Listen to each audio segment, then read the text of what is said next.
वामन के रूप में प्रकट हुए। देवताओं ने बहुत विधिवत उनका पूजन किया, स्तुति की। उनको कमंडल में जो भिक्षा मिली वो जैसे ही गुरु को समर्पित करने आए, प्यारे, गुरुर्ब्रह्मा गुरुर्विष्णु गुरुर्देवो महेश्वरः गुरुर्साक्षात् परब्रह्म तस्मै श्री गुरुवे नमः। गुरुदेव की कृपा। भगवान से आपको कौन मिला सकते हैं? गुरुदेव। कौन मिला सकते हैं? गुरुदेव। तो गुरुदेव की शरण धारण करो। शास्त्र में वर्णन आता है व्यक्ति की बिना गुरु के मुक्ति नहीं है। और गुरु जी के प्रसंग पर तो मुझे इतना बड़ा दृष्टांत देने का मन करता है कि पूरे दिन कथा करता रहूं तो भक्तों की समझ में आ ही जाएगा। और समझने वाले अगर भक्त बैठे हैं तो वो 2 क्षण में समझ जाएंगे।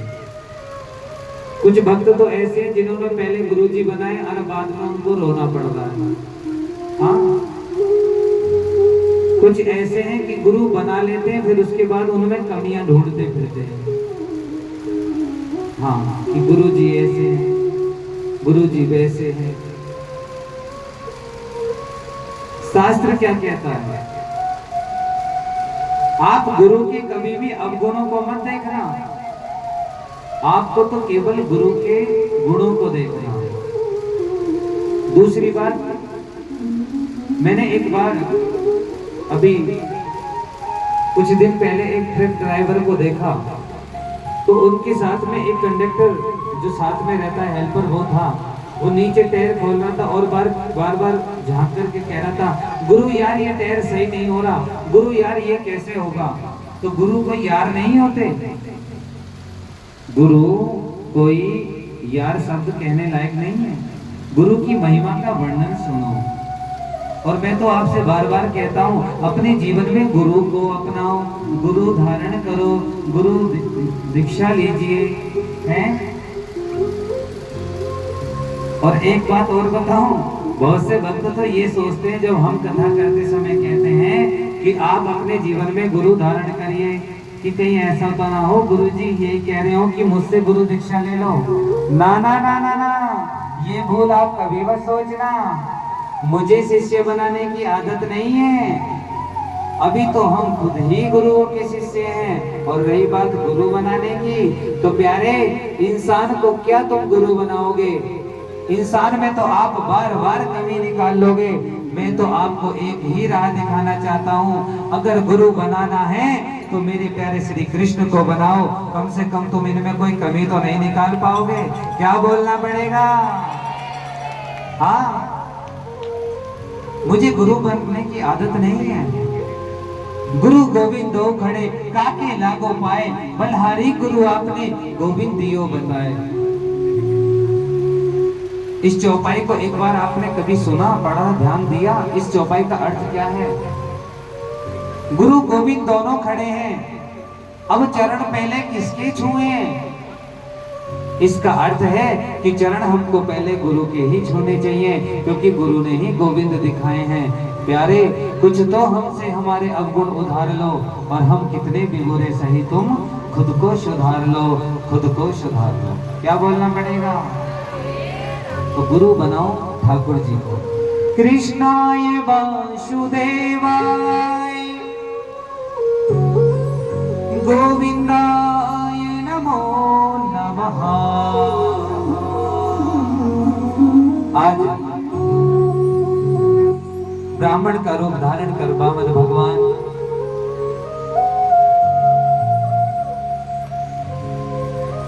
राजा बलि के यहाँ जा रहे हैं।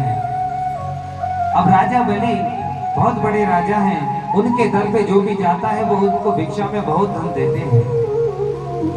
अब जैसे ही राजा बलि ने वामन भगवान को आते देखा तो राजा बलि के मन में प्रसंग उत्पन्न हुआ और राजा बलि सोचने लगे कि ये तो कोई साधारण व्यक्ति नहीं है, ये तो कोई बहुत बड़े सिद्ध पुरुष महात्मा लगते हैं। अब जैसे ही शुक्राचार्य की दृष्टि पड़ी तो उन्होंने राजा बलि से कहा कि आप इन्हें हल्के में मत लेना, ये कोई साधारण मानव नहीं है।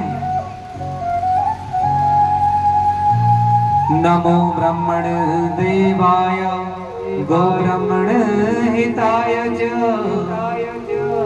जगद्दिताय कृष्णाय गोविंदाय नमो नमः नमः। अर्थात ब्राह्मण गौ के समान है। नमो ब्रह्मण देवाय गो ब्रह्मण हिताय जगद्दिताय कृष्णाय गोविंदाय नमो नमः। ब्राह्मण की सेवा करो, ब्राह्मणों की पूजा करो, ब्राह्मणों से भगवान की भक्ति सीखो, ब्राह्मणों का आदर सम्मान करो। एक बार एक भक्त थे हमारे, वो कहने लगे गुरुजी हमारे घर में बहुत समस्या चल रही है, आप कोई उपाय बताइए।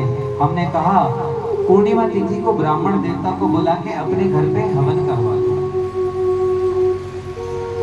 यजमान जी ने बात आज्ञा का पालन किया और ब्राह्मण देवता से बोले कि पंडित जी आप पूर्णिमा तिथि को हमारे घर हवन कर देना, और सुनो एक काम और करना, साथ में पूजन का सामान भी आप खुद ही ले आना। ब्राह्मण देवता बोले ठीक है महाराज। उन्होंने यज्ञ हवन कराया। कुछ दिनों बाद हमारे पास फिर आए, बोले गुरुजी आपने कैसा उपाय बताया, अभी तक हमें कोई लाभ नहीं मिला। मैंने कहा भैया ऐसा तो हो ही नहीं सकता, आपने कोई ना कोई त्रुटि तो जरूर की है। बोले कोई त्रुटि नहीं हुई। हमने पंडित जी महाराज को फोन करके कहा, मैंने कहा आपने पूजा सही से कराई थी?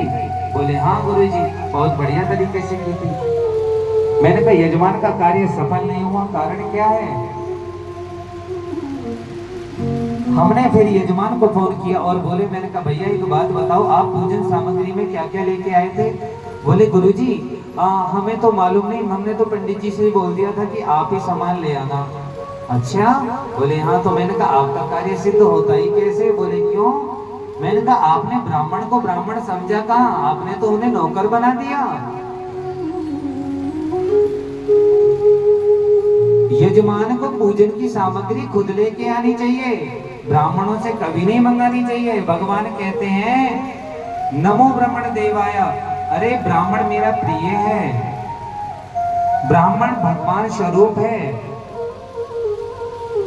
आपने ब्राह्मण तो ले ही आएंगे, उनकी कोई सरकारी नौकरी थोड़ी ना है, उनका तो पूजा पाठ का कार्य है, वो तो ले ही आएंगे, लेकिन आपको लेवाना नहीं है, आपको खुद लेके आना है। ब्राह्मण को भी लेके आना है, पूजन सामग्री को भी लेके आना है, और ब्राह्मण को भोजन करा के दक्षिणा देके विदा भी करना है, और उनका आशीर्वाद भी लेना है, तभी कार्य आपके सफल होंगे। क्या बोलना पड़ेगा? थोड़ा और जोर से बोलना पड़ेगा। बोलना तो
वत्सल भगवान की।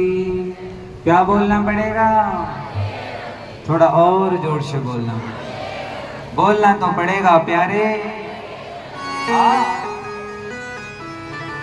सीताराम सीताराम सीताराम कहिए, जाय विद राखी राम ताय विद रहिए। हाँ,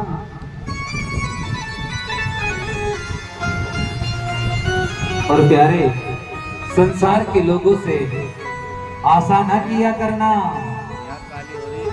और जब कोई ना हो ना तो राधे श्याम जपा करना। इतना सुंदर भाव। आज राजा बलि के द्वार पे बावन भगवान पहुंच गए और उनसे राजा बलि कह रहे हैं,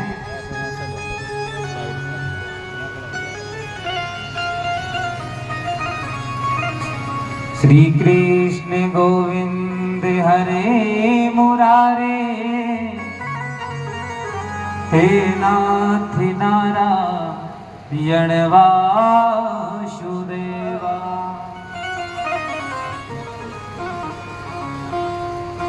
आइए प्रभु पधारिए, कहिए हम आपकी क्या सेवा कर सकते हैं। राजा बलि को देख बावन भगवान मुस्कुरा रहे हैं और कह रहे हैं, तुम क्या हमारी सेवा करोगे, आज तो हम खुद तुम्हारी सेवा करने आए हैं। हाँ, बहुत तुमने सता लिया भक्तों को, त्रिलोकी को कब्जा कर तुम बैठे हो और मन में भाव लिए बैठे हो कि हम तुम्हारी क्या सेवा करें। ऐसा भाव सुनकर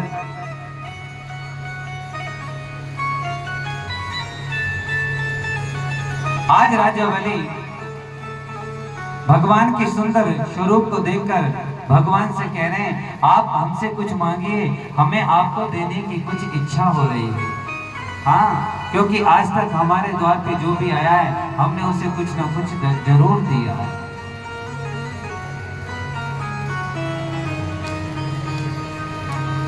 तो प्यारे, राजा बलि ने जैसे ही वामन भगवान से कहा कि आप कुछ मांगिए, तो भगवान ने कहा कि हमें कुछ नहीं चाहिए, हमें तो आपका प्रेम भाव चाहिए, वो मिल रहा है। बोले नहीं नहीं महाराज, मेरी इच्छा हो रही है कि अब मैं तुम्हें 2-4 गैया दान में दूं और कुछ उनके साथ। बलि बोले, जी प्रभु, मुझे ही बलि कहते हैं।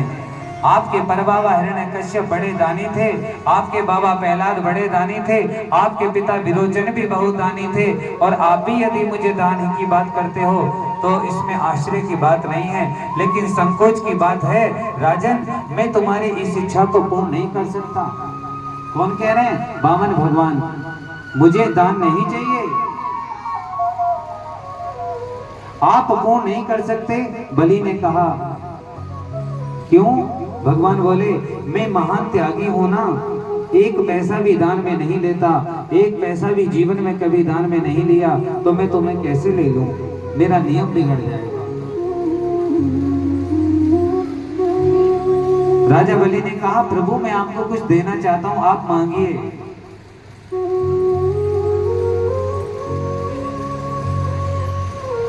और मैं इसलिए देना चाहता हूं कि मेरे यहाँ पर यज्ञ चल रहा है और आप इस यज्ञ में पधारे हैं, और मेरे यहाँ पर किसी यज्ञ में आकर कोई संत महापुरुष खा ले जाए तो ये शोभा नहीं देगा। इसमें हमारी बेइज्जती होगी कि हमारे शहर में, हमारे गांव में, हमारे दरबार में कोई राजा महाराजा, कोई साधु संत आए हैं और राजा महाराजा के द्वार से वो खाली चले गए। बलि ने चरणों पे गिरकर बोले, सुनिए, आप अकेले आए हैं ना प्रभु, मेरी इच्छा है कुछ ना कुछ तो ले जाइए, साथ में गैया ही ले जाइए। राजा बलि जी ने कहा, नहीं प्रभु, हम बिना दिए आपको नहीं भेज सकते। वामन भगवान कह रहे हैं, ठीक है, आपकी ये मनोकामना भी पूर्ण होगी, धैर्य रखो। बोले क्यों? बोले अगर आप देना ही चाहते हो तो मुझे 3 पग भूमि दान कर दो। राजा बलि बहुत जोर से हंसने लगा। हाँ, बोले महाराज, कम से कम कुछ ढंग की चीज तो मांग लेते। है 3 पग भूमि, इसमें आप क्या करोगे 3 पग भूमि का? बोली जो करेंगे सो करेंगे, आप बस इतना ही दे दीजिए। हाँ, मंगलम भगवान विष्णु मंगलम गरुड़ध्वज मंगलम पुंडरीकाक्षाय मंगलाय तनो हरि। भगवान ने कहा राजा बलि से कि आप देना चाहते हो तो मुझे 3 पग भूमि दे दो।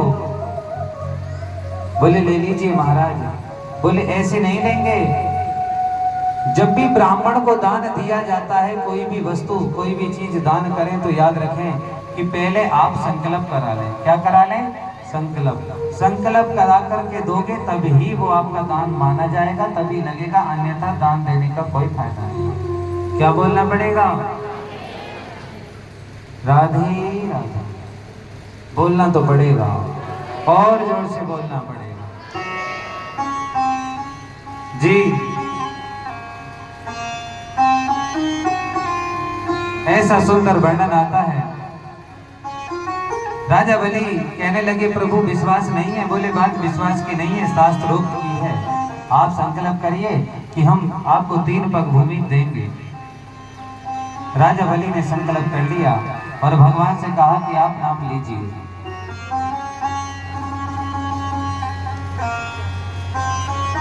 श्री कृष्ण नाम संकीर्तन।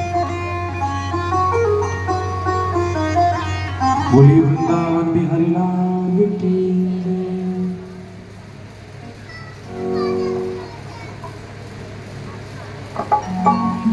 श्री कृष्ण हरे कृष्ण कृष्ण कृष्ण हरे हरे हरे राम राम राम हरे हरे। श्री कृष्ण हरे कृष्ण कृष्ण कृष्ण हरे हरे हरे राम राम राम हरे हरे। श्री कृष्ण हरे कृष्ण कृष्ण कृष्ण हरे हरे हरे राम राम राम हरे हरे।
बोलो भक्त वत्सल भगवान की।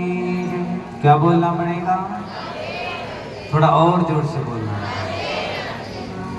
प्यारे, जैसे ही राजा बलि से भगवान ने कहा कि आप संकल्प करो,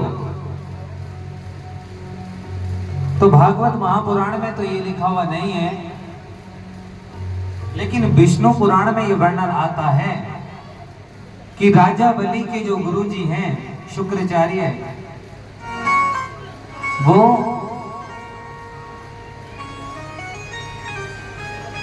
लुटिया की नलकी में जाके बैठ गए, जिससे कि ना संकल्प होगा और ना ही राजा बलि दान में देंगे। लेकिन अब राजा बलि कह रहे हैं जब मैंने प्रण कर लिया तो आप विश्वास रखो। भगवान ने कहा क्या विश्वास रखें, आप संकल्प करो। बोले प्रभु संकल्प हो गया, मैंने मानसिक संकल्प कर लिया, अब आप 3 पग भूमि नापनी शुरू करो।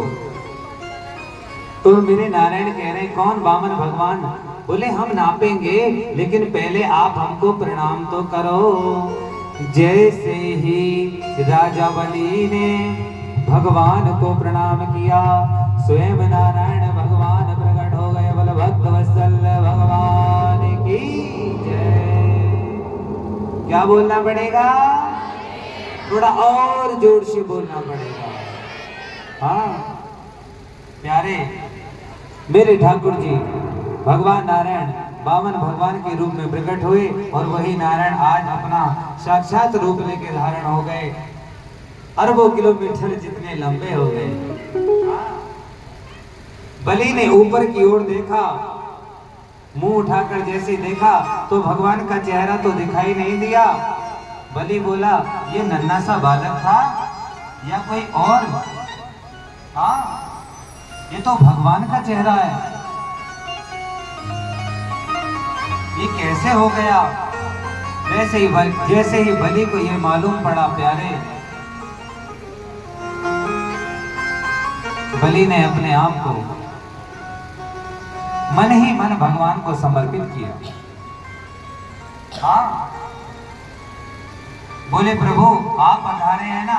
प्रभु ने एक चरण तो नीचे के लोक में रखा और दूसरे चरण को प्रभु ने इतना लंबा किया कि तीनों लोकों को प्रभु के चरणों के बीच में आ गए और त्रिलोकी को पार करके परमात्मा का चरण ब्रह्मलोक में पहुंचा। ब्रह्मा जी ने प्रभु के चरणों को धोकर जल अपने कमंडल में भर लिया और शास्त्र में वर्णन आता है श्रम जल बिंदु कमंडलु राख्यो, भगवान के चरण का जल ही गंगा है।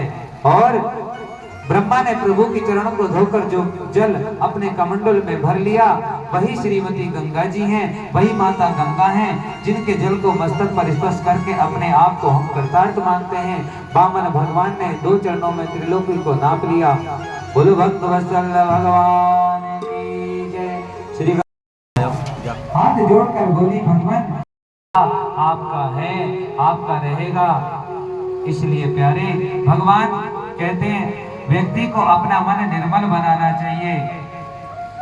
अगर मुझे पाना है, मैं जो व्यक्ति मुझे पालेगा उसे फिर किस बात की चिंता।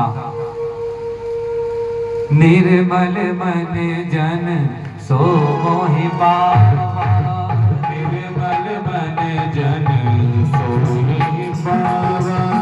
मोहि कपट छल छिद्र न भावा, मोहि कपट छल छिद्र न पावा। निर्मल मन जन सो मोहि पावा, मोहि कपट छल छिद्र न भावा। निर्मल मन जन सो मोहि पावा, मोहि कपट छल छिद्र न पावा। मंगल भवन मंगल हारी, मंगल हारी। द्रवहु सुदशरथ अजर बिहारी, दशरथ अजर बिहारी। भवन अमंगल हारी, द्रवहु सुदशरथ अजर बिहारी। मंगल भवन अमंगल हारी, प्रभु दशरथ अजर बिहारी। बिन सत्संग ध्यान दीजिए, बिन सत्संग विवेक ही न होई और बिन हरि कृपा सुलभ नहीं सोई। बोलो भक्त वत्सल भगवान की जय। क्या बोलना पड़ेगा? थोड़ा और जोर से बोलना पड़ेगा। आप जिस भागवत कथा में आज यहाँ विराजमान हैं, ये बहुत बड़ा सत्संग है। यहाँ पर केवल सत्य के मार्ग पे चलना सिखाया जाता है। आपको भागवत की कथा तो सुनने को मिल ही रही है। आपने राजा बलि का प्रसंग सुना कि वामन भगवान का अवतार हुआ और वो राजा बलि के घर गए। आपने अपने जीवन में क्या सीखा इस प्रसंग से, जरा ये बताओ। हैं? हाँ, कि शाम को जाके रोटी बनानी है और फिर सब्जी से वो खानी है और फिर बस गप लड़ाने, ये सीखा ना। अरे इस प्रसंग को आपने ध्यान से सुना, इस प्रसंग में आपने क्या सीखा मुझे बताओ। माइक तो इन्हें जरा, क्या सीखा? प्रश्नोत्तरी इससे पहले शुरू करूं तो आप ऐसे ही बता दो। कथा में आने का फल तुम्हारा तभी है जब आप कुछ सुनो समझो। हाँ प्यारे, इस प्रसंग से दो चीज सीखने को मिलती है कि कभी भी आपके घर पे, आपके द्वार पे कोई संत महात्मा आए और आपके पास देने के लिए कुछ भी नहीं है, तो आपके पास पिलाने के लिए जल है, सबसे पहले उन्हें बिठाओ, उनका सम्मान करो, उनको जल अर्पण करो। और अगर आपके पास भगवान का दिया हुआ कुछ है तो ये सोच के देना कि प्रभु मैं कुछ देने वाला नहीं हूँ, ये जो आपने मुझे दिया है मैं आपके दिए हुए में से ही ये दे रहा हूँ, तो दे देना। कभी भी किसी संत महात्मा को खाली मत लौटाना, नहीं जाने किस रूप में न रहना। दो बात मैंने आपको बताई और दोनों बात अब कड़वी सुनो, पहले आपने मीठी सुनी।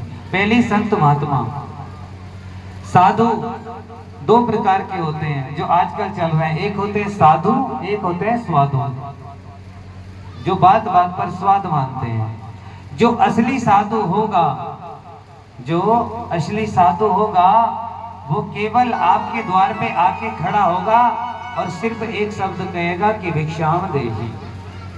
अगर वो भिक्षा लेने आएंगे, मैं उन साधुओं की बात नहीं कर रहा तो जो और बिरादरी के भी साधु का रूप धारण करके भिक्षा मांगने आते हैं और रात को ठेके पे खड़े हो जाते हैं। मैं उन साधुओं की बात कर रहा हूँ जो असली संत महात्मा हैं। और मैंने ब्राह्मणों की जो पूजा करने के लिए कहा आपसे, मैंने उन्हीं ब्राह्मणों को कहा है जो सच में ही ब्राह्मण हैं। मांस भक्षण करने वाला ब्राह्मण नहीं, मदरा पीने वाले ब्राह्मण का सम्मान कभी मत करना, नहीं, ब्राह्मण ही होना चाहिए। वो ब्राह्मण जनेऊधारी, वेद पाठी, शास्त्र पढ़ने वाला, भागवत करने वाला, भगवान की भक्ति से जोड़ने वाला और आपको राधा नाम संकीर्तन कराने वाला, केवल ब्राह्मण। वो जो ब्राह्मण जैसे कर्म करे, राक्षस जैसे कर्म करने वाले को ब्राह्मण मत समझना। नमो ब्राह्मण देवा। तो आपने दूसरी क्या चीज सीखी? राजावली की। राजावली से भगवान ने कहा कि तुम्हें बहुत अभिमान था, बहुत बड़े धनवान थे। तो धन, व्यक्ति जितने दिन जन्म लेता है 11 वर्ष के बाद में केवल वो धन धन धन धन धन धन धन, और लास्ट में क्या होता है? निधन है। क्या लिखा जाता है? निधन। इसलिए मेरी तो एक विनती है आपसे, हे मेरे प्राण वल्लभ बांके बिहारी, जितने भी भक्त इस पंडाल में विराजमान हैं और जितने भी भक्त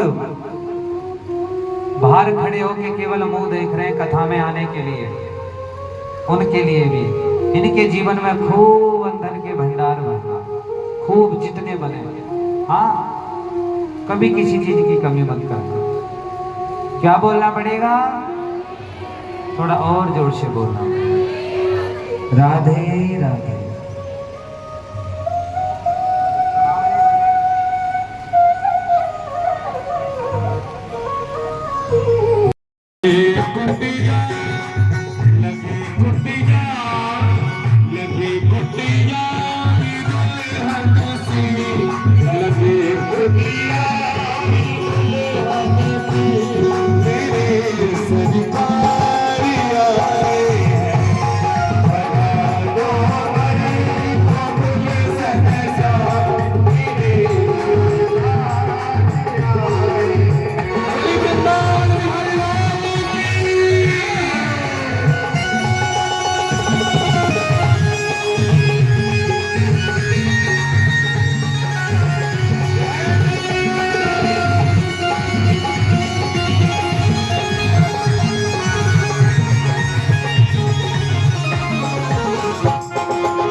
सूरत को देखकर अम्मा जी राधे राधे।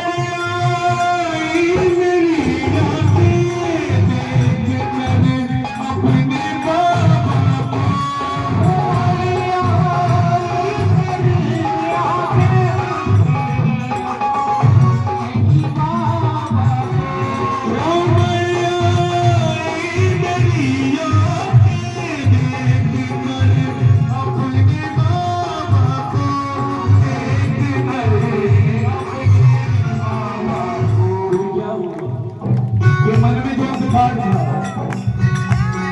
हुआ रोशनी मेरा मन, हुआ रोशनी मेरा मन, मेरे सरकार।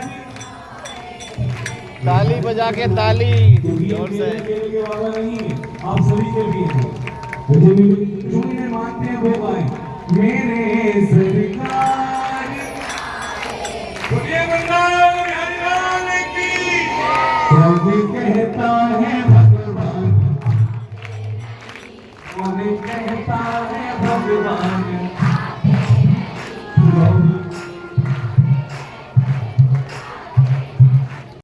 राधे राधे।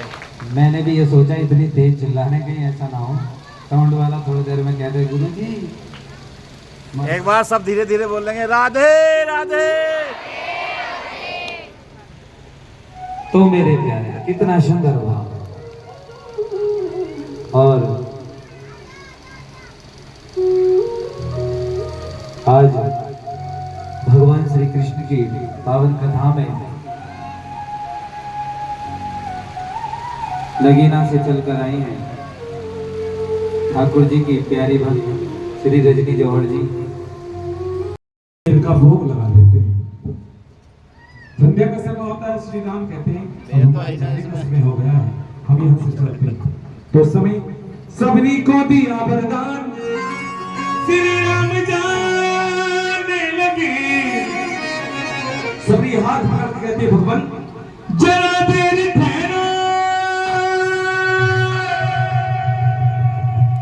जरा देर ठहरो भगवान, तमन्ना यही है। जिनको बात अच्छी लगी बात में दोनों हाथ खड़े करें और तालियों के साथ। अभी हमने जी भर के देखा नहीं, अभी हमने जी भर के देखा नहीं। जरा देर ठहरो भगवान, जरा देर ठहरो भगवान, जरा देर ठहरो भगवान, जरा देर ठहरो भगवान, तमन्ना यही है। अभी हमने जी भर के देखा नहीं, अभी हमने जी भर के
बोलिए वृंदावन बिहारी लाल की।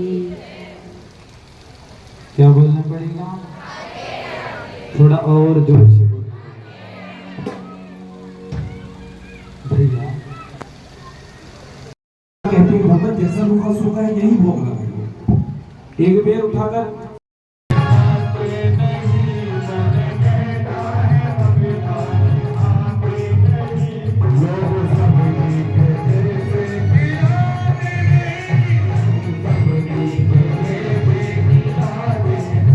सबरी की बात आती है तो सुनिए चल रही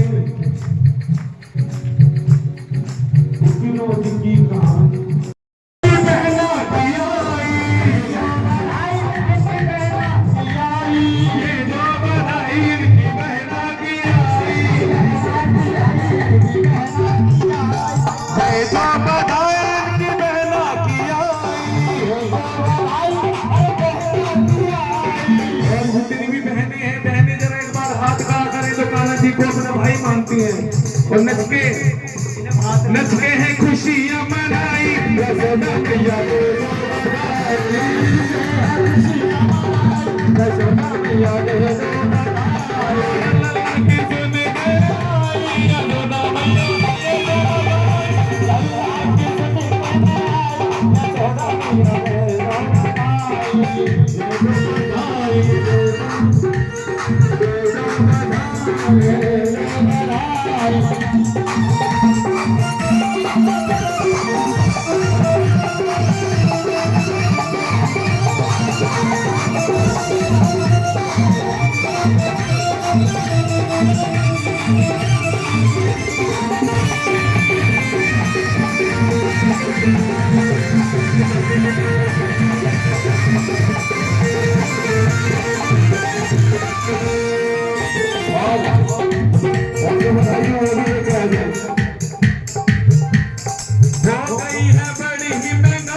यशोदा मैया दो बधाई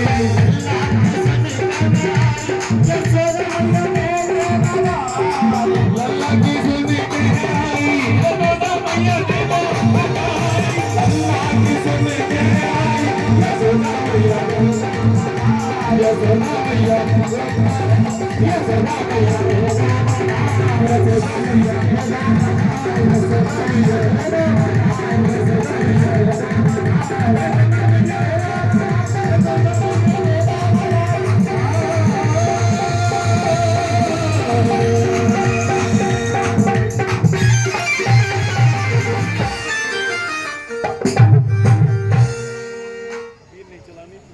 आइए सभी भक्त आगे आ जाएंगे आरती के लिए। श्री राधे।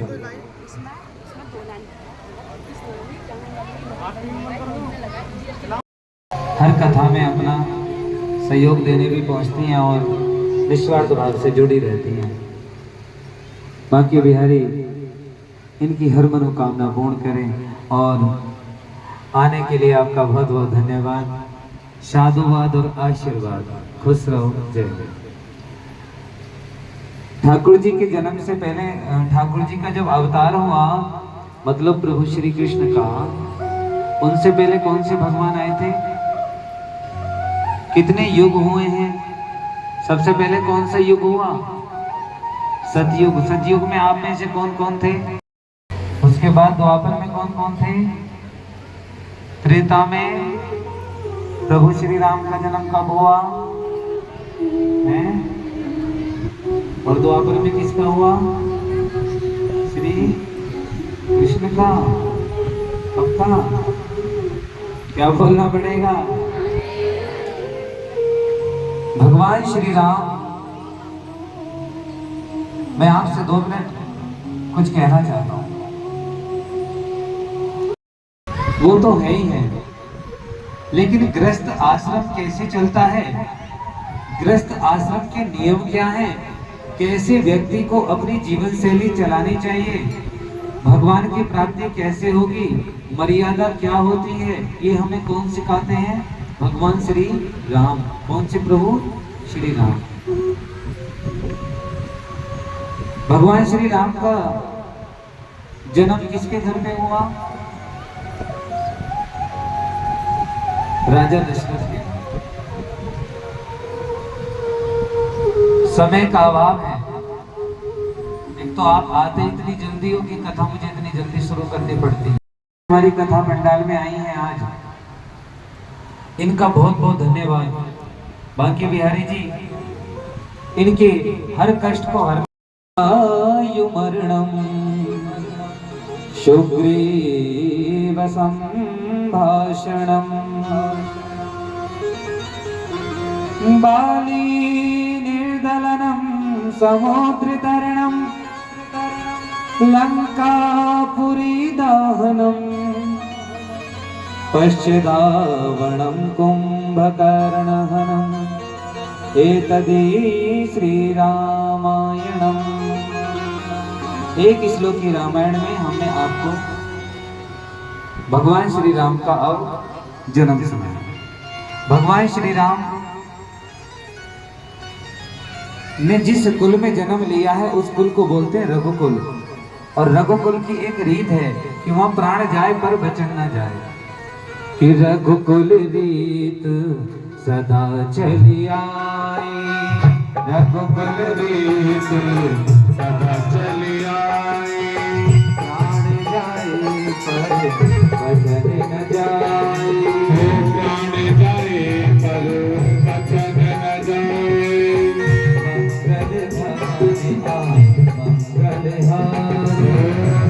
मंगल हारे मंगल भवन मंगल हारे, प्रभु सुदशरथ अजिर बिहारी, दशरथ अजिर बिहारी, मंगल भवन मंगल हारी प्रभु सुदशरथ अजिर बिहारी, मंगल भवन मंगल हारी, प्रभु दशरथ अजिर बिहारी। विधि सत संग विवेक न होई, सत संग विवेक न होई, बिन हरि कृपा सुलभ नहीं सोई, राजा राम राम राम सीता राम राम राम, राजा राम राम राम सीता राम राम राम, राम राम राम सीता राम राम राम, सीता राम राम राम, राजा राम राम राम। भगवान श्री मेरे प्रभु श्री राम ने चंद्रवंश में जन्म लिया। सुखदेव जी कहते हैं राजा नारायण के पुत्र ब्रह्मा हुए और ब्रह्मा के पुत्र अत्रि और अत्रि के पुत्र श्रीमान चंद्रमा और चंद्रमा के पुत्र हैं बुध और बुध के पुत्र हैं पुरुषवा। इन्हीं पुरुषवा के वंश में 6 पुत्र और हुए, आयु सतायु सतायु रयु विजय और जय। इसी चंद्र वंश में एक परम तेजस्वी पुत्र हुआ जिसका नाम है गाधी। ये गाधी चंद्रवंशी राजा थे, बड़े तपस्वी ऋषि थे, परंतु गाधी के घर पुत्र नहीं था और एक पुत्री थी, वो भी सत्यवती। अर्थात समय का अभाव है। कहने का तात्पर्य यही है कि चंद्रवंश में किसी के भी कोई संतान बिना पुत्र कामेष्टि यज्ञ कराए हुई ही नहीं। भगवान श्री राम का भी जब जन्म हुआ तो दशरथ जी ने पुत्र कामेष्टि यज्ञ कराया था। कौन सा यज्ञ कराया था? पुत्र कामेष्टि यज्ञ। तो भगवान श्री राम के विषय में आपको 2 मिनट में बता दूं कि राम कृष्ण तो एक ही हैं, अंतर नित निमेष, इनके नयन विशेष हैं, उनके चपल विशेष। भगवान कांचनम वेदी हर। तो मेरे प्यारे आइए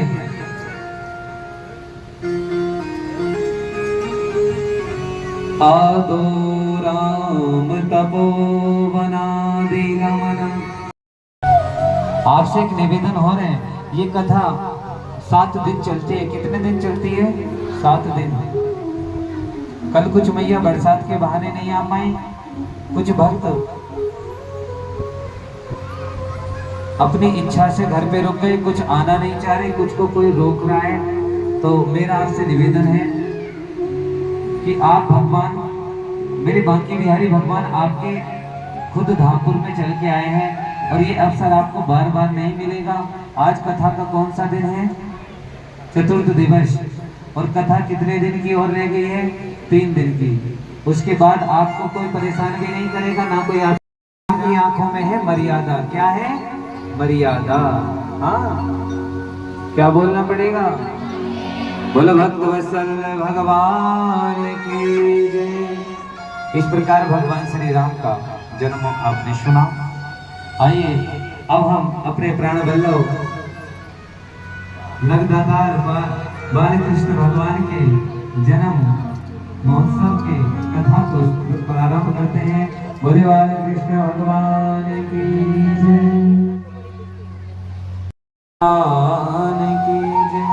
देखिए ठाकुर जी के जन्मोत्सव में श्री हमारी ठाकुर जी बांके बिहारी की लाडली और हमारी ये बहन जी रजनी जौहर जी ठाकुर जी की कथा में सबसे पहले 5100 रुपये का दान कर रही हैं। ठाकुर जी इनकी हर मनोकामना पूर्ण करें। बैठी रहोगी, ताली तो बजाओ कम से कम, कछु तो करके खा लो, हैं? क्या बोलना पड़ेगा? थोड़ा और जोर से बोलना पड़ेगा। और ये मेरठ से शशांक अग्रवाल 2100 रुपये ऑनलाइन ठाकुर जी की कथा में दान कर रहे हैं। ठाकुर जी इनकी हर मनोकामना पूर्ण करें। बहुत बढ़िया, ये शिष्य हमारा ठीक है, ये ऑनलाइन कर रहा है, ये सीधे खाते में आएंगे, कोई इन्हें बीच में खाएगा नहीं। क्या बोलना पड़ेगा? ये थी। और 501 रुपये नमन बच्चा ठाकुर जी के चरणों में दान कर रहा है हल्दौर से। बहुत बढ़िया, खुशी की बात है। बांके बिहारी इनकी हर मनोकामना पूर्ण करें। श्री सुरेश सैनी, श्री सुरेश सैनी मास्टर जी शिवहरा से 2100 रुपये का दान कर रहे हैं। बांके बिहारी इनकी हर मनोकामना पूर्ण करें। राधे राधे, हरि बोल।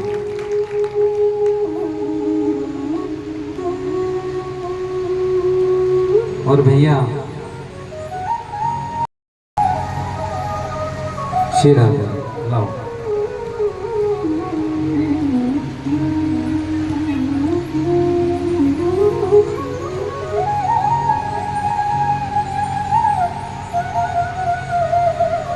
कहते हैं कबीरा सब जग निर्धना, धनवंता ना कोई, धनवंता सो जानियो, जाको नाम नाम धन होए। कि तुलसी जग में आई के कर ली जो दो काम, देने को दान बहुत है और लेने को हरि को नाम। दान देने से आपके प्रारब्ध, दान हमेशा घर में बढ़ता ही है, घटता नहीं है। और ऐसी कृपा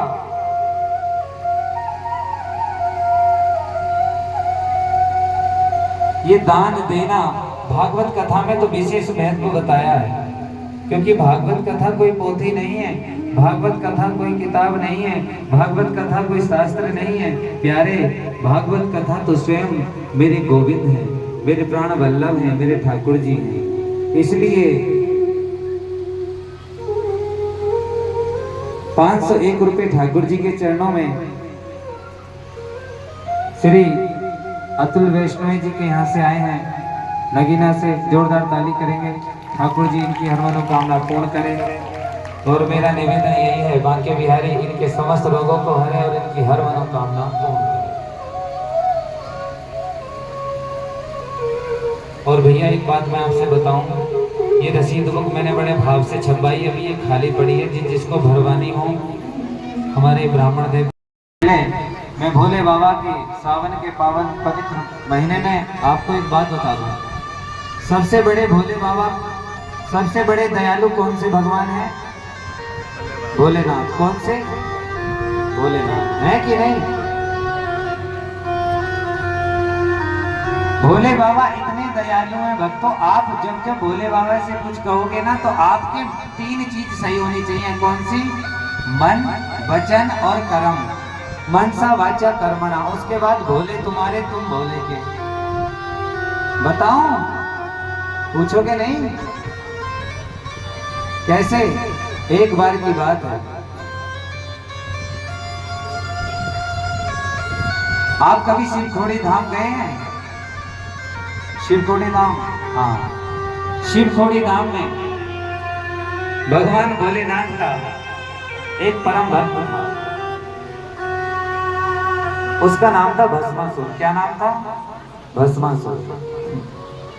वो भगवान का परम भक्त कैसे हुआ? क्योंकि उसने भगवान की साधना करी और भगवान भोलेनाथ की इतनी तपस्या करी, इतनी तपस्या करी महाराज, कि आखिर भोले बाबा प्रसन्न हो गए।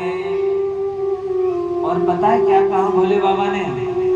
हम आपकी भक्ति से प्रसन्न हैं, मांगिए, आप क्या वरदान मांगना चाहते हैं? हे भोलेनाथ, अगर आपको वरदान देना ही है तो आप एक ऐसा वरदान दे दीजिए कि मैं जिसके सर पर हाथ रखूं वो व्यक्ति भस्म हो जाए। हैं? भस्म हो जाए? बोले हाँ। भोलेनाथ ने तुरंत कहा तथास्तु। इतना कहना ही था कि वो तो भोले बाबा के पीछे सबसे पहले बोले, भोले बाबा आज के बाद तुम भोले नहीं रहोगे, थोड़े समझदार हो जाओगे। बोले क्यों?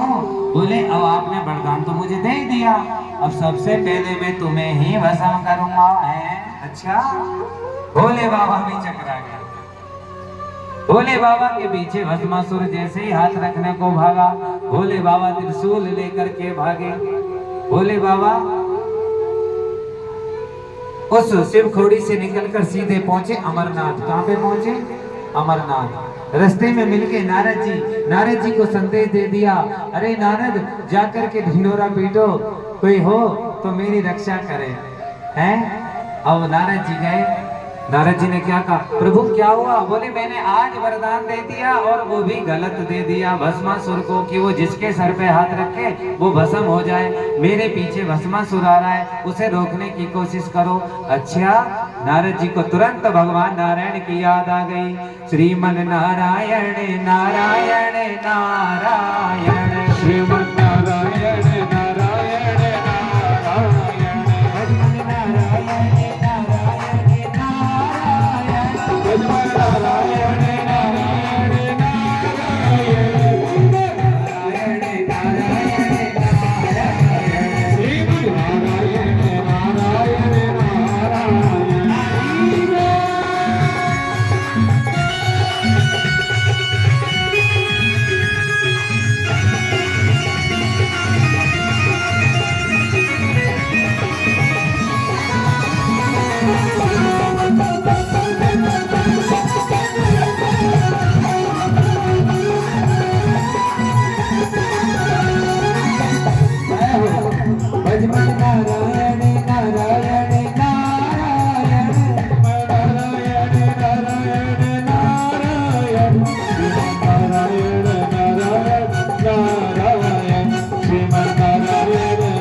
भोलेनाथ की महिमा को सुन करके आज नारद जी किसके पास पहुंचे?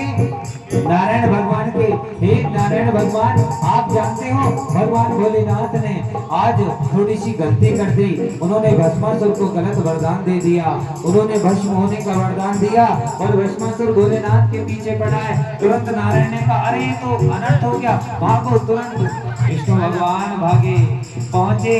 भगवान ने मोरनी का रूप धारण किया। हाँ, किसने? विष्णु भगवान ने। और जाकर के देखा भस्मासुर से जैसे ही मैंने लड़ाए, भस्मासुर की बुद्धि पिघलने लग गई। श्रीमन नारायण नारायण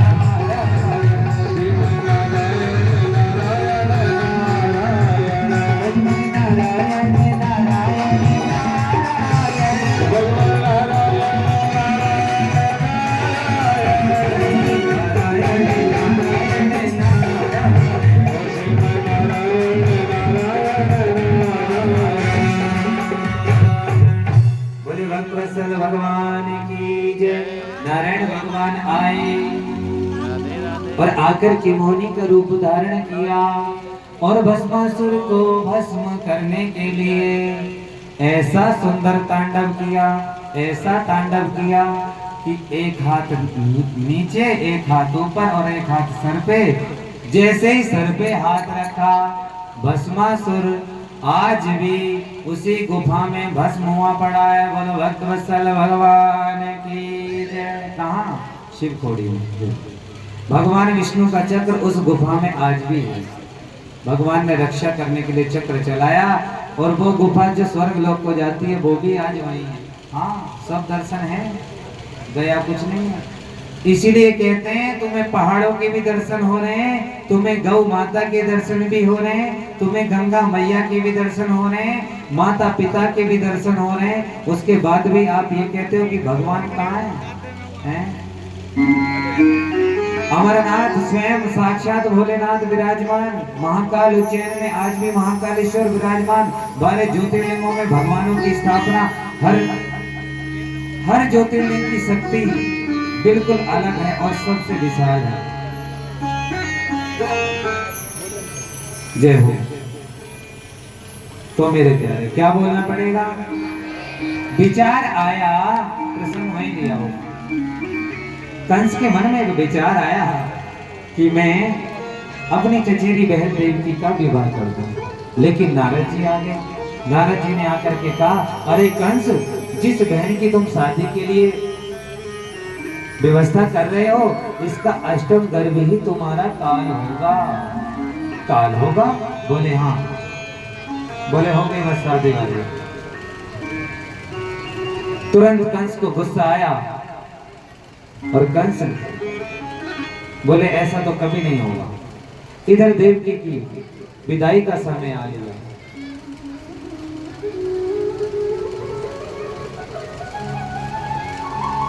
अब ये विदाई वाली महिमा थोड़ी अलग है। हर माँ बाप अपनी बेटियों के लिए अच्छा घर, अच्छा वर ढूंढते हैं, बड़ी खुशी से उसका विवाह करते हैं, बचपन से छोटी सी पालते हैं, फिर धीरे धीरे बेटियां बड़ी हो जाती है, और जब बेटी विदा होती है तो उन माँ बापों से पूछो कि उनके कलेजे का टुकड़ा जब जा रहा होता है तो क्या गुजर रहा होता है। ये तो बस वो माँ ही जानती है, या वो पिता जानता है जिसने मेहनत करके रात दिन पाला पनोसा, पढ़ाया लिखाया, महान बनाया। हाँ, देवकी जाने लगी, विदाई हो रही है।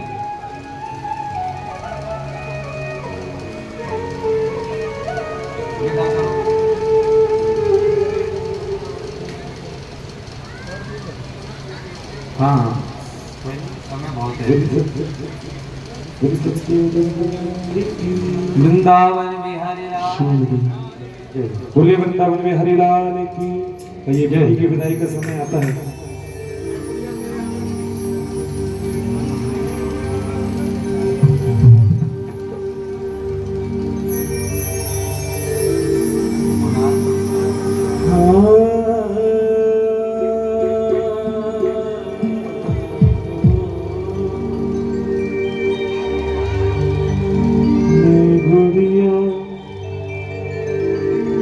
तेरे आंगन की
कहती है बेटी क्या? लिखने वाले ने लिख डाले हो, लिखने वाले ने लिख डाले, जीवन के साथ बिछोड़े असरण उड़ जाना है दिन रैन गए तोड़े, असरण उड़ जाना है दिन रैन गए तोड़े। बेटी जब डाली में बैठे हो, बेटी जब डाली में बैठे, बाबुल का घर छोड़े असरण उड़ जाना है दिन रैन गए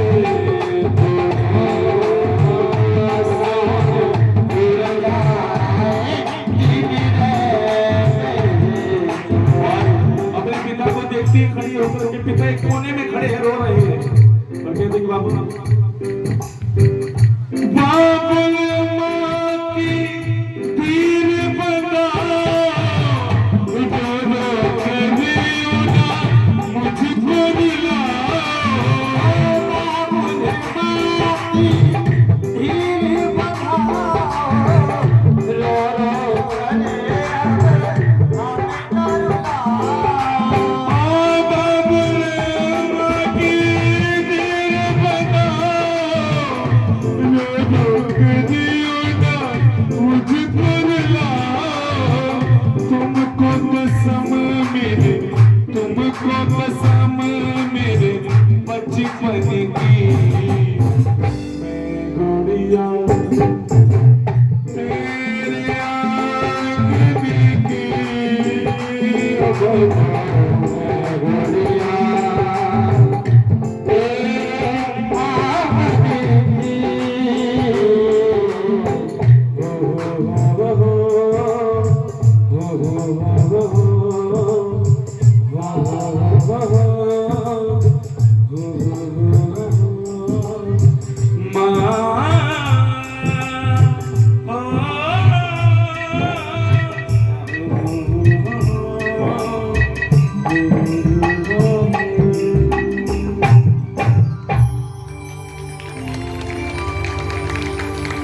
क्या बोलना पड़ेगा?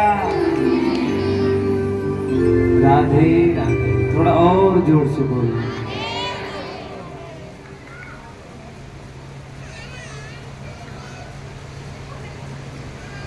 कितना सुंदर भाव। अच्छा, एक बात मैंने और सुनी थी। एक जगह कहीं हम गए थे भक्तों के घर जागरण में, हैं? बेटियां क्यों पराई हैं? जब ये भजन चलता था कि बेटियां क्यों पराई हैं, मैंने देखा सॉरी बेटियां बहुत रोती थी। इनसे कोई नो बूझो, तुम पराई हो। जब ये भजन चलता है कि बेटियां क्यों पराई हैं, ओहो महाराज, एक बार तो नदी बह गई, हाँ इतनी रोने लगी और पानी पानी चारों तरफ। हाँ, फिर बाद में पता चला बेटियां क्यों पराई हैं। ये पराई कही है। शादी से पहले तो घर में मम्मी ये पापा वो, मम्मी ये पापा वो, सारी फरमाइश पूरी करवाएंगी। और आजकल तो रेडीमेड सिस्टम चला, दहेज भी लेके जाएंगी तो मनपसंद। शादी हो गई, सारे काम ठीक, अब पहुंच गए ससुराल, आ गया करवा चौथ का दिन। हाँ, कौन सा? करवा चौथ वाले दिन। पति से एक सुंदर डिमांड। वैसे ये पराई कही है। यहाँ तो रानी माँ महारानी, वैसे ये पराई है। क्यों ढोंग कर रहे हो? क्या बोलना पड़ेगा? अगर पति 2-4 दिन घर पे छुट्टी रुक जाए ना महाराज, अगर वो अपनी पसंद से कुछ ये भी कह दे कि आज मेरे लिए ये बना दो वो बना दो, तो 2 दिन में ही इतनी थक जाती हैं, बोले तुम काम पे कब जाओगे? हाँ, वैसे ये पराई कही है। 2 मिनट इन्हें घर में पति को रुकने भी नहीं देते। वैसे बेटियां क्यों पराई हैं मेरी मम्मी, ये पराई नहीं है। अरे तुम तो वो शक्ति हो जो हर किसी को पराजित कर सकती हो। हाँ, तुम तो साक्षात भगवती स्वरूपा हो। तुम काय को रोती हो, तुम तो रुलाने लायक हो। आज तुम्हारे भजन से तो ये सारा संसार टिका हुआ है। क्या बोलना पड़ेगा? अपनी माँ के साथ हुए अत्याचार को देखने के बाद ही तो कृष्ण श्री कंस को मारने आए हैं। श्री कृष्ण भगवान, आइए सुनिएगा पावन कथा। क्या बोलना पड़ेगा? राधे राधे। हाँ, जैसे ही कंस ने देखा कि इसका अष्टम गर्भ मेरा काल होगा, कंस दौड़ा दौड़ा गया और देवकी को रस से नीचे उतारने लगा। और जैसे केस पकड़ के उतारने लगा, आहा, महाराज वसुदेव जी क्रोधित हो गए। उन्होंने हाथ पकड़ लिया। रे कंस, दुष्ट पापी, तुझे शर्म नहीं आती? अपनी बहन के केस पकड़कर इस तरीके से तुम बेइज्जती कर रहा है? पीछे हट जाओ। बोले नहीं, सुनो, अब तक तो ये तुम्हारी बहन थी, अब ये मेरी पत्नी है। और जो पति अपनी पत्नी की रक्षा नहीं कर सकता, वो पति कहलाने लायक ही नहीं है। दूसरी बात, अब सुनो। बोले महाराज, बात क्या है? बोले मुझे मालूम हुआ है कि देवकी का अष्टम गर्भ मेरा काल होगा, इसलिए ना बजेगा बांस और ना बजेगी बांसुरी, मैं देवकी कोई नहीं छोड़ूंगा, ये मैंने फैसला किया। बोले महाराज, तुम्हारे फैसले सब खत्म, अब फैसला हमारा होगा। बोले क्या? बोले मैं आपसे वादा करता हूं कि जितनी भी जो मेरे संतान होगी, मैं अष्टम गर्भ तक तुम्हें संतान सौंपूंगा, लेकिन तुम इस प्रकार हमारे साथ अत्याचार नहीं करेंगे। बोले नहीं, आपको यही मेरे कटघरे में रहना होगा। कंस ने दोनों को जेल में बंद कर दिया। वसुदेव और देवकी जी को भगवान नारायण ने आकर के सपने में सब कुछ बता दिया। माता, आप परेशान मत हो, मैं आपके घर जरूर अवतरण लेकर के आऊंगा, आप घबराना मत। ठाकुर जी की कृपा से एक नया चमत्कार हुआ। पहली संतान हुई, कंस को जाकर के सौंपी, कंस ने उसको मार दिया। दूसरी हुई, दूसरी को भी उसने मार दिया। धीरे धीरे 1 2 3 4 5 6 7 सातों संतानों को मार दिया। अष्टम गर्भ अब आने ही वाला है। बोलो भक्तवत्सल भगवान की जय। हाँ जी संजीव जी। और सैनिक बोले क्यों घबराते हो, सारी सुरक्षा है, धीरे धीरे आ रहा है भादव का महीना। प्यारे, जीव जब परमात्मा का आश्रय लेता है तो सारे बंधनों से मुक्त हो जाता है। आप और हम अगर नारायण की सेवा कर रहे हैं, भगवान के साथ हैं, तो हम सारे बंधनों से मुक्त हैं। और अगर हमने भगवान को छोड़ दिया, भगवान की पूजा सेवा छोड़ दी, तो हम फिर बंधनों में बंध जाएंगे। अब वही हुआ। सैनिक बोले घबराओ मत, कृष्ण पक्ष की अष्टमी तिथि बुधवार रोहिणी नक्षत्र और रात के ठीक 12 बजे योग माया ने ब्रह्मा जी से कहा। योग माया बोली पूरे ब्रजमंडल की कमान मेरे हाथ में दीजिए। योग माया ने ब्रज की कमान अपने हाथ में ले ली। और कृष्ण पक्ष की अष्टमी तिथि को प्रभु ने सोचा, माता यशोदा सौभाग्यवती इसलिए कि मैं उनका दुग्ध पान करूंगा, और देव की पुण्यात्मा इसलिए है कि मैं उनके गर्भ से जन्म लूंगा। लेकिन माँ रोहिणी को क्या मिला? रोहिणी, उन्होंने बहुत त्याग किया, इसलिए हम जन्म लेंगे तो उसी नक्षत्र में लेंगे जिसका नाम रोहिणी होगा। आज अष्टमी तिथि की रात्रि को ठीक 12 बजे माता देवकी का कारगृह आज मंदिर बन गया। कारगृह में प्रकाश हो रहा है। पूरे ब्रजमंडल में सन्नाटा छाया हुआ था। सब लोग गहरी नींद में सोए हुए थे। बीच से रास्ता बना लो।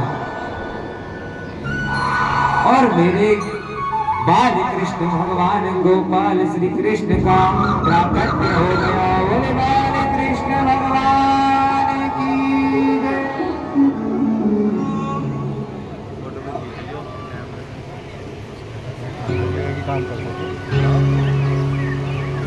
जैसे गोविंद का जन्म हुआ पूरे ब्रिज में सन्नाटा छाया हुआ था, खूब खुशियों की डोर आई। उग्रसेन के कोई पुत्र नहीं था, बड़ी भारी तपस्या की, पुत्र कामेष्टि यज्ञ किया तो उग्रसेन की पत्नी गर्भवती हो गई और एक बार अपनी सहेलियों के साथ वे वन में वन विहार करने गई तो महाराज उग्रसेन की पत्नी को एक दुर्मिल नाम के राक्षस ने देख लिया और दुर्मिल नाम के राक्षस की छाया उन पर पड़ी। इसी कारण उस बालक ने जन्म लिया और उसको हम कंस कहते हैं। क्या बोलते हैं? कंस। किसके पुत्र हैं ये? हैं? उग्रसेन। लेकिन ब्राह्मणों ने कहा राजन ये बालक आपके वंश को नष्ट करने वाला होगा, वंश को बर्बाद करने वाला होगा, इसलिए उग्रसेन जी ने लता पताओं में लपेट कर यमुना जी में बहा दिया। परंतु वसुदेव जी के जो पिता सूरसेन हैं वो यमुना जी में एक दिन भजन कर रहे थे। क्या कर रहे थे? भजन कर रहे थे। उन्होंने उधर से जैसे ही भजन करते करते उनकी दृष्टि पड़ी तो देखा सूरसेन जी ने उस बच्चे को गोद में उठा लिया और घर ले आए और लाकर के अपनी पत्नी से बोले कि अब तक केवल वसुदेव हमारा बेटा था, विधाता ने आज दूसरा भी दे दिया। कंस वसुदेव जी के साथ सूरसेन जी के यहाँ पर पल रहा है और उग्रसेन जी के यहाँ कंस के बाद 4 पुत्र और हुए।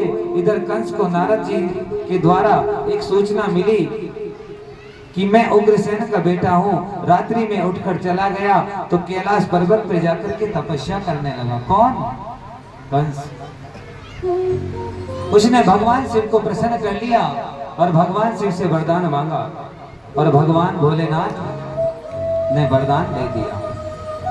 शिव जी ने एक धनुष उन्हें दिया और धनुष देते समय कहा कि ये जो धनुष हम तुम्हें दे रहे हैं नारायण के अलावा इसे कोई तोड़ नहीं सकता और जो इस धनुष को तोड़ देगा वो तुम्हें छोड़ नहीं सकता।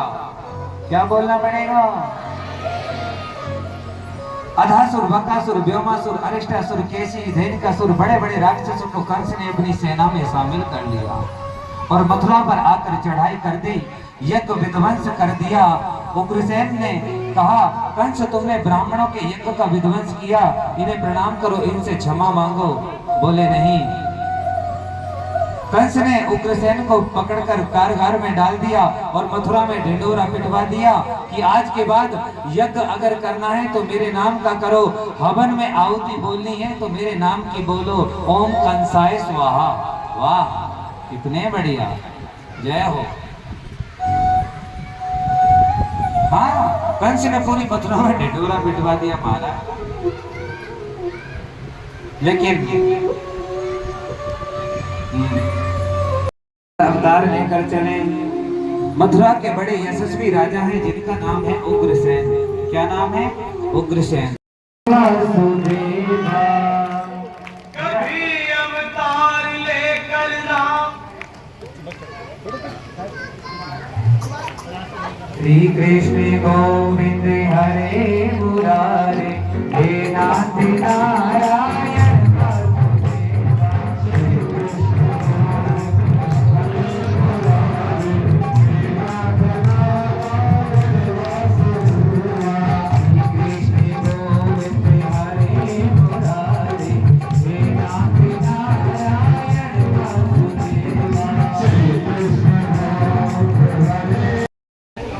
पीछे हो जाओ, पीछे पीछे। करामात हो गई, भूल गए सारे, करामात हो गई।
आगे में चढ़ाओ बेटा, ये बताते रहो, करते रहो। नटवर की वो परमेश्वर की वो ईश्वर विश्वम्भर की, वो छवि नटवर की वो परमेश्वर की वो ईश्वर विश्वम्भर की, नमाज बिदर की जमुना बिसर की वो देव के झांकी गिरधर की, वासुदेव नगर लीलन कर की, बद्री सिंह बनधारी गले रखवारी तो जमुना ने बात विचारी, शाम आए हैं भक्तों के हितकारी, टोकरी में श्री श्याम को लिटाया था। लाइन लगा लो, व्यवस्था में आए हर शायर कैसी बात हो सबसे गई, निवेदन है कि सभी लाइन से आए। आए हर शायर कैसी बात आपसे हाथ जोड़कर निवेदन है कि सभी लाइन से आए। जो दरकारा है सब लाइन से आए। जब से जन्मे कन्हैया करामात हो गई। आगे से दोनों जाओ उधर साइड में।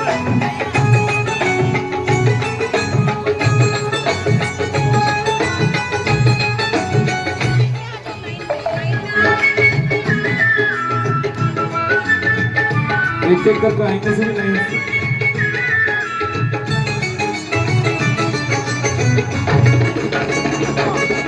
घटाए भिखारी अजब मतवारी वो टोकरे में मोहन मुरारी, घटाए भिखारी उस कंस कमरे ने चादर था, पागल छाए उमड़ाए बरसात हो गई, पागल छाए उमड़ाए बरसात हो गई, एक एक करके सभी एक एक करके आ जाओ आराम से, एक एक करके आराम से आ जाओ। एक एक करके सभी भक्त लाइन लगा के टीका करेंगे। कोई भी भक्त ऐसा ना आगे है जो बताओ, बाकी आगे की बताओ, तरफ से पीछे उधर से आओ, उधर से। और जरूरी नहीं है टीका, मैंने बस जगह चरण बनाई छुए और आशीर्वाद दें और चले। इधर इधर से मत आना। हाँ, इधर देखो। बहुत अच्छा चलो जल्दी जल्दी करो फटाफट, छोटू उठ जा पीछे। लाइन लगा के सभी भक्त करें जितने भी हैं। इधर से मत आओ भाई। ताले सोए थे रखवाले, लाइन लगवा वर्षियां भाले, खुल गए ताले सोए थे रखवाले, हाथों में वर्षियां भाले। 501 रुपए श्री अमन लाल जी नूरपुर से दे रहे हैं। ठाकुर जी इनकी हर मनोकामना पूर्ण करे। श्री राधे हरि बोल। जो जो भक्त बधाई देना चाहते हैं भैया दे देना।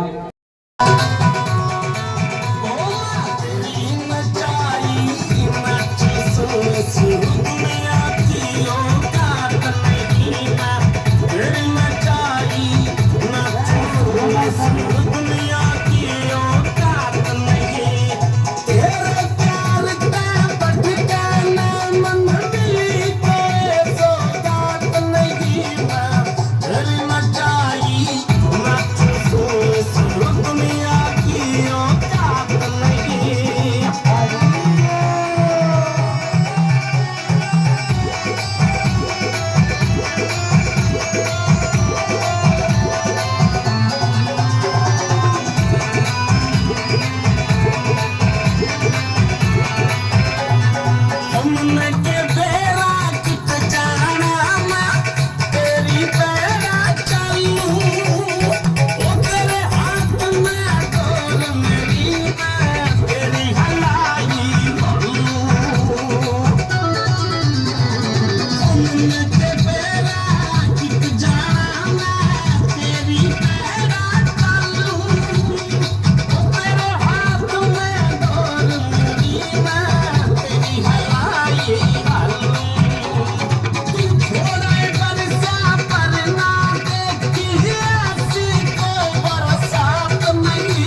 खुश रहो, आशीर्वाद। क्या बोलना पड़ेगा?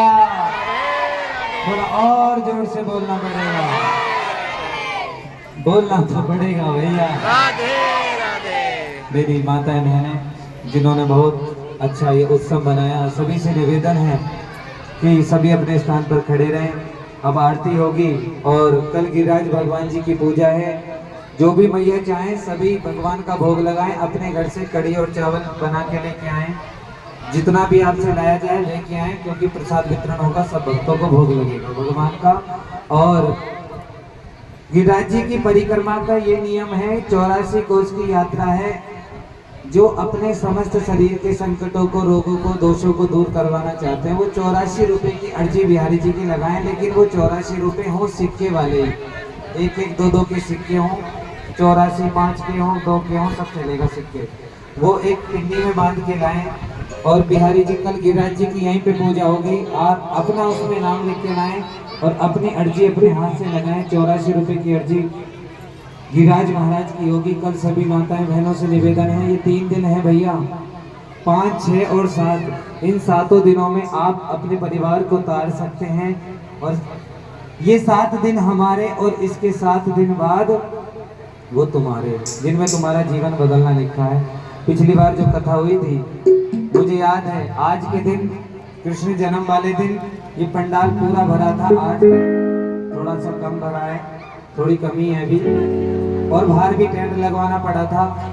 लेकिन इस बार सिर्फ मेरे बिहारी जी अकेले मेहनत कर रहे हैं, यहाँ कोई और साथ नहीं दे रहा है। आप सब मेरा साथ दीजिए, मेरे बिहारी जी का साथ दीजिए और खूब इस उत्सव को मंगलमय बनाएं। श्री अशोक अग्रवाल जी और हमारे श्री वीरेंद्र रस्तोगी जी, नमन भैया और पीयूष जी, और जो आज के हमारे मुख्य यजमान है श्री नरेश जी, ये सब, और कल को बनने वाले यजमान जी, मेरा इन सब से निवेदन है भैया, ये भगवान का कार्य है। पिछली बार भी आपने सफल करवाया था और इस बार भी खूब बढ़ चढ़ के सहयोग करो और खूब साथ दो। बोलो भक्त वत्सल भगवान की जय। अच्छा मैं कह ही सकता हूँ जबरदस्त। ये बालू कारीगर से 530 रुपए हाँ टेस्ट करते हैं। काना की सुन के आई यशोदा मैया, दे दो बधाई, दे दो बधाई, दे दो बधाई लल्ला की। और ये 501 रुपए श्री संजू कश्यप जी जो कि बड़ापुर से आए हैं, ठाकुर जी के वस्त्र और बधाई लेके आए। बाकी भी लल्ला की सुन के आई यशोदा मैया, दे दो बधाई, लल्ला की सुन के में आई यशोदा मैया, दे दे बधाई। और जो भी भक्त हैं जो भाई मानते हैं वो भाई बनकर दिल से अपना सब कुछ मानते हैं।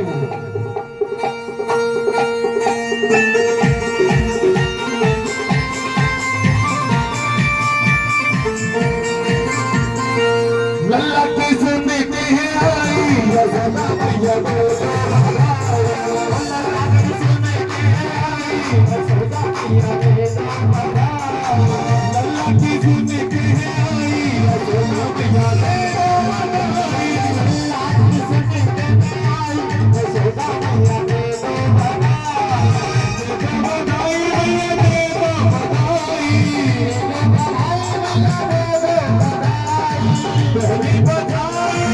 पहली बधाई से पापा की आई, पापा की आई। जो कॉलेज जी को अपना बेटा मानते हैं वो लोग जिन्हें घर में रखते हैं, कुछ लोग इन्हें अपना भाई मानते हैं, कुछ बेटा मानते हैं। ये 251 रुपए बधाई में, ये जो बधाई तेरे भक्तों की आई, ये जो बधाई तेरे भक्तों की आई। और बड़ापुर से मिथिलेश जी 101 रुपए। काना की सुनने के है आई यशोदा मैया, ये जो बधाई, काना की सुनने के आई यशोदा मैया, ये जो बधाई, ये जो बधाई, ये जो बधाई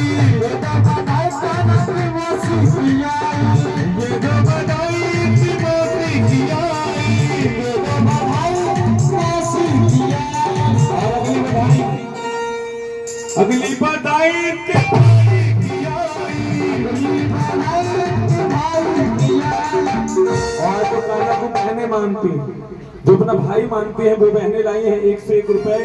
अगली बधाई बहनों की आई, अगली बधाई बहनों की आई, लल्ला की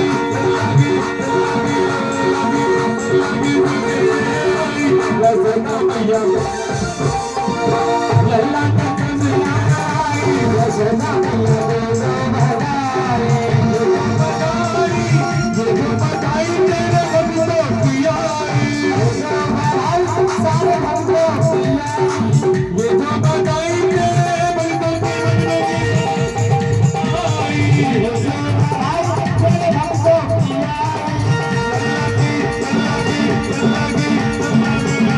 अगली बधाई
प्यारे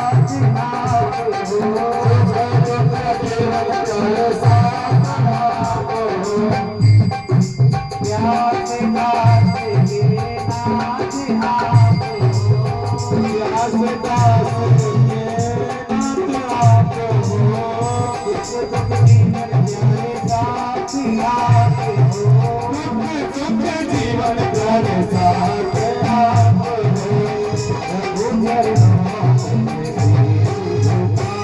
श्री हरे हरे तेरी आरती गाओ,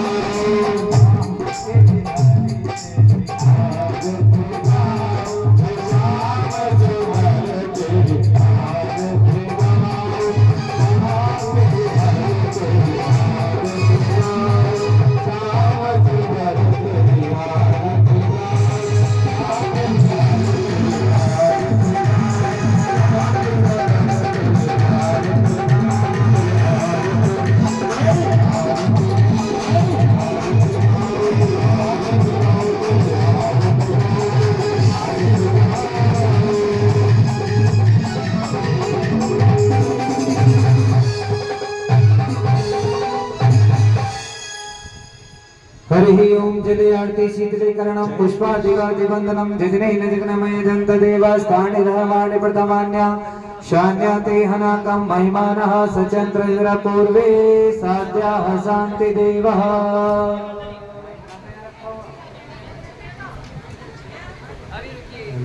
ओम नाना सुगंध पुष्पाणि यथा कालोद्भवाणि च पुष्पाञ्जलिर्मया दत्त्वा घ्राणां परमेश्वरी मन्त्रेणं क्रियाहेनं भक्तेनं सुरेश्वराय यत्पूजितं मया देवा परिपूर्णं तदस्तु मे। आप सभी लोग एक परिक्रमा कर लीजिए। जय तीर्थानि प्रचरन्ति जगास्तानि गङ्गिणः ते गाग्गुसहस्रयोजने वदन्दानि तन्मसि क्रियाहेनं भक्तेनं सुरेश्वराय यत्पूजितं मया देवा परिपूर्णं तदस्तु मे। सभी भक्तगण